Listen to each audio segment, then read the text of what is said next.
गोल गरगरीत अजिबात आकार न बदलणारे परफेक्ट दाणेदार बेसनाचे लाडू. इतके सुंदर दिसतात ना हे लाडू. खरं सांगू, मी तर या लाडूंच्या प्रेमातच पडले. दिसायला फक्त सुंदर नाहीत बरं का, चवीला उत्तम, अजिबात चिकट न होणारे, खाताना टाळ्याला न चिकटणारे, अगदी सगळे गुण या रेसिपीमध्ये बघायला मिळतील. लाडूचं पीठ करण्यापासून सविस्तर कृती सांगितली आहे, त्यामुळे तुम्ही करायला गेलात तरी काहीच चुकणार नाही याची 100% खात्री. रेसिपी सोपी आहे. चला करूया दाणेदार बेसन लाडू.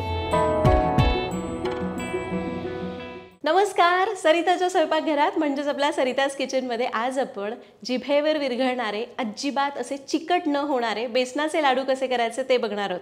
असे लाडू जे अगदी व्यवस्थित तयार होतात, अजिबात असे बसत नाहीत, आकार बिघडत नाहीत आणि चवीला सुद्धा उत्तम लागतात. आणि हा व्हिडिओ आपण अशा अनुषंगाने केला की जर तुम्हाला लाडूच्या ऑर्डर घ्यायच्या असतील तर अगदी व्यवस्थित प्रमाण दिलंय. व्हिडिओच्या शेवटी त्याची किंमत कशी ठरवायची हे सुद्धा सांगितलंय.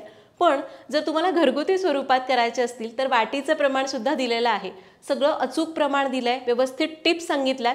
त्यामुळे बिंदास डोळे झाकून इथं सांगितलेलं जे सोपं वाटतं ते प्रमाण तुम्ही वापरा, लाडू चुकणार नाहीत. त्यामुळं व्हिडिओला पटकन लाईक करा.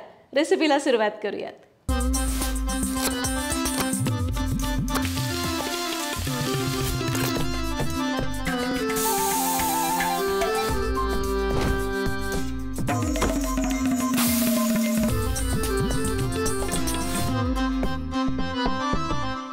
तर आता बेसनाच्या लाडूसाठी साहित्य काय घेतलंय, पण त्याच्या आधी हे लाडूचं बेसन मी कसं तयार केलं, म्हणजे डाळीचं पीठ आपण लाडूसाठी कसं दळून आणलं ते सांगते. तर मी 1 किलो हरभऱ्याची डाळ घेतली. डाळ मी चांगली निवडली. तिच्यात काही सालाची डाळ असेल तर ती काढून टाकायची, हिरवी डाळ काढून टाकायची आणि डाळ मंद आचेवर हलकेसे डाग येईपर्यंत, अगदी हलके किंवा फक्त हलका रंग बदलेपर्यंत भाजायची. तर 1 किलो डाळ घेतली होती. मंद आचेवर ती भाजण्यासाठी मला 7 ते 8 मिनिट लागले. डाळ छान भाजली गेली आहे, हलका रंग बदललेला आहे. गॅस बंद करूयात. डाळ संपूर्ण ताटामध्ये काढली, पूर्ण गार झाली की दळून आणली. आता डाळ जेव्हा लाडूसाठी दळायची असते तेव्हा ती थोडीशी रवाळ दळायची, एकदम बारीक दळायची नाही.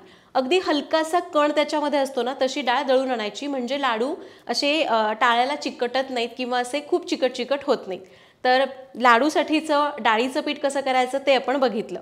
आता जर तुमच्याकडे रेडीमेड बेसन असेल किंवा तुम्ही घरी तयार केलेलं डाळीचं पीठ असेल तर प्रमाण सांगते.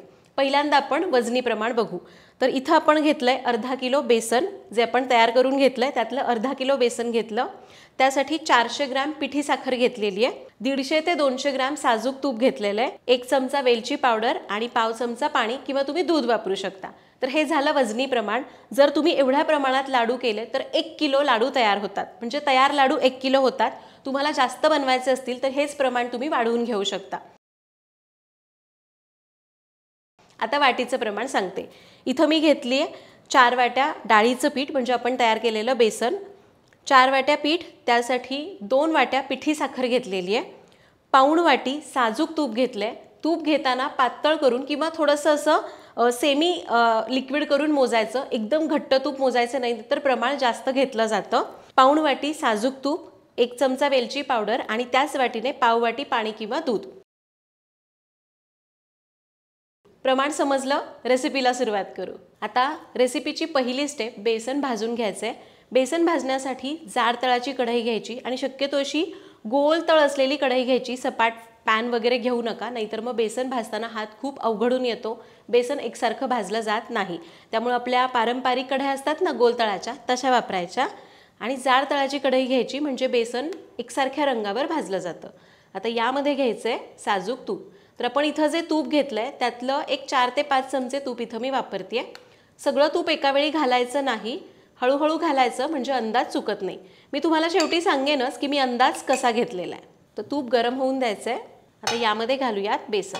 जर तुम्ही जास्त प्रमाणामध्ये लाडू करताय तर कढई मोठी घ्या, म्हणजे बेसन अगदी घळघळीत आपल्याला हलवता येतं आणि त्यामुळे एकसारखं भाजलं जातं, हात अवघडून येत नाही. आता सुरुवातीला मी जरा गॅस मोठाच ठेवते कारण कढईला अजून ताव आलेला नाही आहे. आणि याला मिक्स करूयात. तर आता कढईला चांगला ताव आलाय. गॅस एकदम कमी करायचं आणि याला 1-2 मिनिटांसाठी मंद आचेवरच भाजून घेऊ. भाजत असताना याच्यातल्या गुठळ्या मोडत राहायच्या. तर बेसन 2 मिनिट भाजून घेतलंय. आता अजून तूप ॲड करूयात. तर इथं मी हे 150 ग्रॅम तूप घेतलंय. आपल्याला अंदाजे एक 200 ग्रॅमपर्यंत तूप लागू शकतं. कमीत कमी 150 ग्रॅम तर लागतंच जर अर्धा किलो बेसन असेल तर. अगदीच शेवटी गरज लागली तर आपण थोडंसं तूप वाढवू शकतो. आता आपण अजून एक 2 मिनिटासाठी गुठळ्या मोडत मोडत याला चांगलं परतून घेऊ. तर सगळं तूप घातलं आणि आता एकूण 5 ते 6 मिनिट झालेली आहेत. आपलं बेसन आता हलकंसं भाजायला सुरुवात झालेली आहे. अजून पूर्ण भाजलेलं नाही आहे आणि याच्यातल्या शक्य होतील तेवढ्या गुठळ्या मी मोडून घेतल्यात. शक्यतो असा झाऱ्या घ्यायचा म्हणजे मग गुठळ्या मोडायला सोपं पडतं. माझ्या आईची टीप आहे. आणि आता याला 5 ते 6 मिनिट झालेली आहेत. पण हे बरंच कोरडं वाटतंय त्यामुळं मी यामध्ये अजून 1 चमचाभर तूप घालते. आत्तासुद्धा आपल्याला एक अंदाज येत नाही की तूप किती घेईल, कारण कसं आहे बेसन पहिल्यांदा तूप ओढून घेतं, भाजल्यानंतर हलकं हलकं होतं आणि नंतर तूप सोडायला लागतं. त्यामुळे सुरुवातीलाच आपण कधी कधी घाई करतो की अरे बेसन खूप कोरडं आहे, तूप वाढवू आणि परत ते इतकं पातळ होतं की मग आपल्याला ते मॅनेज करणं अवघड होतं आणि लाडू आकार धरत नाहीत. तर मी पाऊण कप आणि वर 1 टेबलस्पून तूप घातलं. मी तुम्हाला शेवटी सांगेन की मला एकूण किती तूप लागलं आणि आपल्याला तुपाचा अंदाज कसा ओळखायचा आहे. आता मला वाटतं एवढं तूप पुरेसं होईल. बऱ्यापैकी आपण याला भाजत आलेलो आहोत, पूर्ण गुठळ्या मोडलेल्या आहेत. अजून याला भाजण्यासाठी जवळपास 15 मिनिट तरी आरामात लागतील. आता गॅस एकदम कमी ठेवू आणि याला मंद आचेवर छान असा हलका रंग बदलेपर्यंत, कच्चेपणा जाईपर्यंत भाजून घेऊ. तर सगळं तूप घातल्यानंतर 15 मिनिटांनी आणि सुरुवातीपासून आत्तापर्यंत एकूण 20 ते 22 मिनिट झालेली आहेत. आणि आता तुम्ही बघाल ना तर हे बघा बेसन असं तूप सोडू लागलंय. मगाशी एकदम कोरडं वाटत होतं की नाही, आता बघा असं थोडंसं पातळ झालेलं आहे. यापेक्षा जास्त पातळ करू नका, नाहीतर लाडू आकार धरत नाहीत. जरी आपण याच्यामध्ये पुरेसं तूप घातलं असलं तरीसुद्धा हे बेसन पूर्णपणे भाजलं गेलेलं नाही आहे. रंग बघा अजून पांढरटच दिसतोय. अजून एक 10 मिनिट तरी लागतील. गॅस कमीच ठेवूयात आणि याला भाजून घेऊ. तर अजून एक 15 मिनिटांनी आणि सुरुवातीपासून आत्तापर्यंत एकूण 35 ते 40 मिनिट झालेली आहेत. आणि आता बघा आपलं बेसन चांगलं भाजलंय. खूप जास्त पातळ मी केलं नाही. बरेच जण याहीपेक्षा जास्त पातळ करतात, तूप वाढवतात, त्यामुळे मग लाडूला आकार धरत नाही. तर एवढंच पातळ ठेवायचं, यापेक्षा जास्त नको. आणि हे अर्धा किलो बेसन आहे, हे भाजण्यासाठी मला मंद आचेवर साधारण 35 ते 40 मिनिट लागले. किंवा थोडासा वेळ याच्यापेक्षा कमी लागू शकतो, जास्त लागू शकतो. आणि तूप म्हणाल तर आपण अर्धा किलो बेसन घेतलं होतं आणि एवढ्यासाठी मला बरोबर 200 ग्रॅम तुपाचा वापर करावा लागला. आणि वाटीने म्हणाल तर 4 वाट्या बेसन होतं, त्यासाठी मला 1 वाटीला 1 चमचा कमी एवढं तूप लागलं. तरीसुद्धा बेसन कसं आहे यावर त्याची क्वालिटी ठरते. बेसन आता तुम्ही बघाल तर खूप असं डार्क केलेलं नाही आहे, हलकासा रंग बदलला आहे. बिस्किट कसं असतं तसा रंग बदलला आहे. बेसन आपलं भाजलेलं आहे, पण आता त्याला छान रवाळ टेक्स्चर देण्यासाठी थोडासा पाण्याचा शिंतोडा द्यायचा. तर बेसन भाजत आलं आहे. आता फक्त थोडंसं पाणी हातावर घ्यायचं, या बेसनावर घालायचं आणि याला मिक्स करायचं.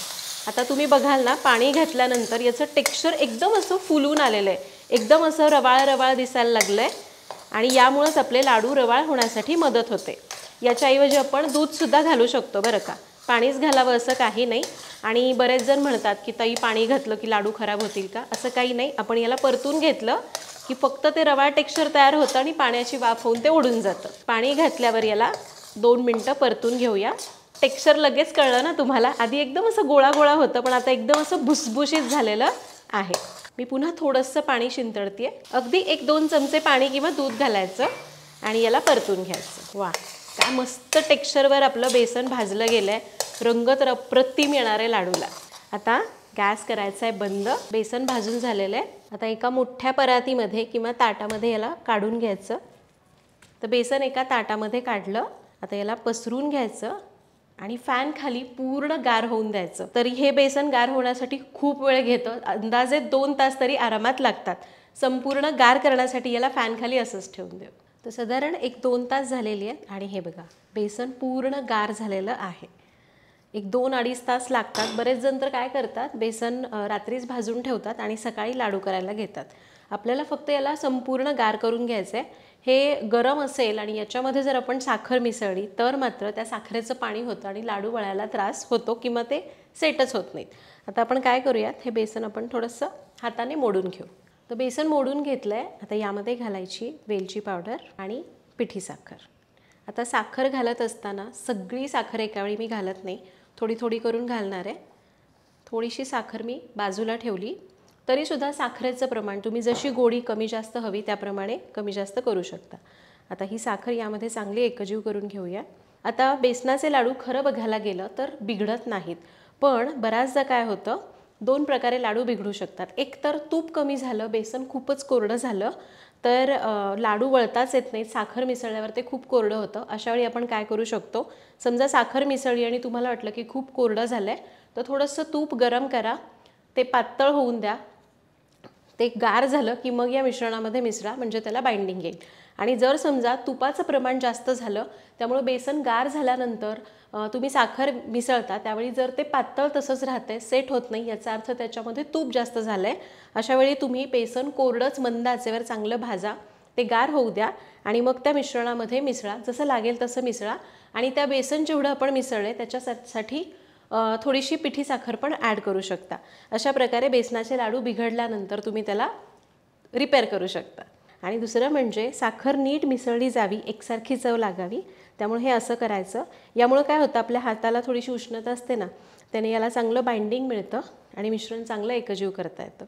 तर एक 5 ते 6 मिनिटं याला असं चांगलं एकजीव करून घेऊ आणि जशी गरज लागेल तशी साखर वाढवू. तर साखर याच्यात आपण चांगली मिक्स करून घेतली आहे आणि हे मिश्रण तुम्हाला बघतानाच समजत असेल की असं पातळ झालेलं नाही आहे आणि छान लाडू वळले जातात. आपलं हे मिश्रण तयार झालेलं आहे. आता याचे पटापट लाडू वळून घेऊ. बेसन भाजायला वेळ लागतो, साखर मिसळायला वेळ लागतो, पण लाडू वळायला मात्र वेळ लागत नाही, अगदी ते पटापट वळले जातात. आता लाडू बनवत असताना तुम्हाला जे कोणतं ड्रायफ्रूट आवडतं, मग बेदाणे आवडतात किंवा पिस्ते आवडतात, तर जे आवडतं ते त्याप्रमाणे याला लावून घेऊ शकता. किंवा असे काजूच्या पाकळ्यासुद्धा बऱ्याच ठिकाणी लावल्या जातात. पण जसं जसं तूप थिजत जाईल ना, आपल्या हाताची उष्णता मिळाल्यामुळं तूप थोडंसं पातळ होतं आणि आपले लाडू थोडेसे बसल्यासारखे होतात. त्याला सरळ कसं करायचं हे मी सांगेनच. तर बघा, सुंदर लाडू तयार झालेला आहे आणि अगदी पटापट लाडू वळले जातात. आणि लाडू एकसारख्या साईजमध्ये यावे त्यासाठी काय करू शकतो आपण, मी तर कसं एक हातीच करते, म्हणजे माझ्याच मुठीने जेवढा गोळा घेतो त्याचे लाडू वळते. पण जर तुम्हाला एकसारखे लाडू हवेत आणि तुम्ही दोघी तिघी मिळून वळताय, तर सरळ एखादा चमचा वगैरे घ्यायचा, मोठा चमचा असते ना आपली पळी, त्याने माप करायचं आणि तेवढेच मिश्रणाचे लाडू करायचे. म्हणजे तुम्ही कितीही जण करत असाल, अगदी लहान मुलं जरी करत असतील ना, तरीसुद्धा लाडू अगदी एकसारख्या साईजमध्ये तयार होतात. तर हे बघा, असे छान लाडू तयार होतात. सगळे लाडू असेच करून घेऊ. तर इथं मी सगळे लाडू तयार करून घेतलेत आणि इतकं छान आपलं मिश्रण होतं की ते लाडू वळण्यासाठी मला फक्त 20 मिनिट लागले. 20 मिनिटात सगळे लाडू तयार झाले. आणि हे जे आपण प्रमाण घेतलं आहे ना, अर्धा किलो बेसनाचं, तेवढ्या प्रमाणामध्ये बरोबर 20 ते 23 लाडू तयार होतात, मध्यम आकाराचे. छोटे केले तर अजून जास्त तयार होतील. आणि वजनी प्रमाणामध्ये म्हणाल तर आपण अर्धा किलो बेसन घेतलं होतं, तेवढ्या प्रमाणात बरोबर 1 किलो लाडू तयार झाले. फक्त तुम्ही साईज कमी जास्त लहान मोठी कशी ठेवायची तशी ठेवू शकता. आता मगाशी म्हटल्याप्रमाणे बऱ्याचदा काय होतं, जेव्हा आपण लाडू वळतो, मग तुम्ही तूप कमी वापरा जास्त वापरा, बऱ्याचदा काय होतं, ते आपण ज्यावेळी असं हातावर वळतो ना, हाताच्या उष्णतेमुळं ते तूप थोडंसं सैल होतं आणि लाडू बसतात.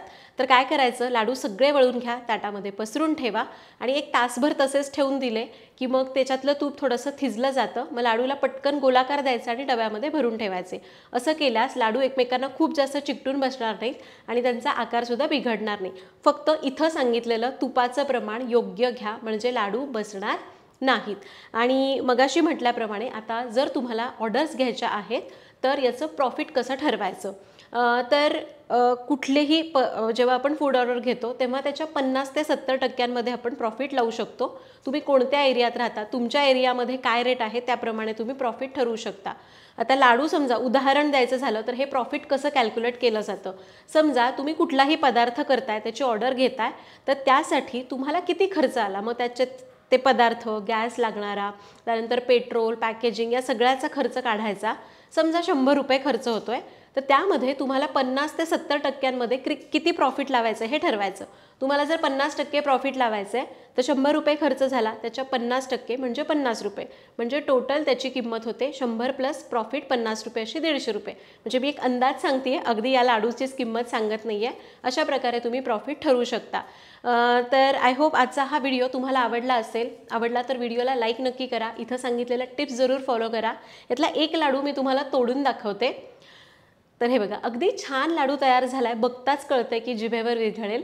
तर तुम्ही सुद्धा ही रेसिपी करून बघा, कमेंटमध्ये सांगा. पुन्हा भेटूया तशाच एका नवीन व्हिडिओमध्ये. तोपर्यंत धन्यवाद.